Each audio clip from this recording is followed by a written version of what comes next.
Depuis la disparition tragique du petit Émile dans le village du Haut-Vernay il y a maintenant 4 semaines, la famille reste discrète, se retranchant dans les lieux où ils se soutiennent mutuellement. Face aux rumeurs circulant à leur sujet, un membre de la famille a finalement brisé le silence et s'est exprimé pour la toute première fois au téléphone avec BFM TV. Son ton était marqué par l'irritation. Tout ce qui est dit sur nous est un tissu de conneries. Les médias se sont emparés de l'affaire, spéculant sur divers aspects de la famille du petit Émile, y compris les allégations selon lesquelles il pourrait être des catholiques intégristes et que le père Colomban entretiendrait des liens avec l'extrême droite. Cependant, le membre de la famille qui a parlé à BFM TV a rejeté ces allégations avec frustration. On est catho et de droite, oui, et alors ? Sur ce, on ne peut en effet pas lui donner tort. Et jusqu'à preuve du contraire, c'est tout de même la famille qui doit vivre un véritable enfer depuis maintenant bientôt un mois. Et le fait qu'il soit catho ou de droite ou même d'extrême droite ne prouve ou ne mène à rien pour l'instant, en tout cas dans les investigations de la police. Le mystère de la disparition d'Émile reste entier malgré les nouvelles recherches et fouilles qui ont lieu.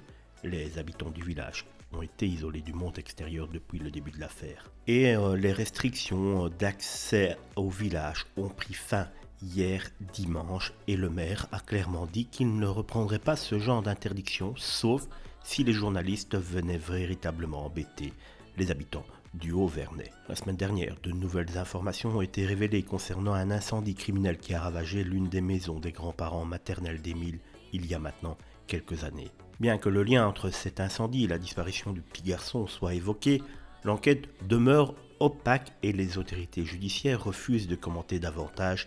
Il y a, pour ma part en tout cas, très peu de chances que cet incendie provoqué il y a maintenant quelques années et qui, je vous le rappelle, n'a pas touché directement la maison du grand-père ait un lien quelconque avec la disparition d'Émile. Dans l'ensemble, l'affaire continue effectivement de susciter des questions et des spéculations, mais la famille de Émile reste focalisée sur leur situation difficile et ne souhaite pas être entraînée dans les rumeurs et les conjonctures médiatiques.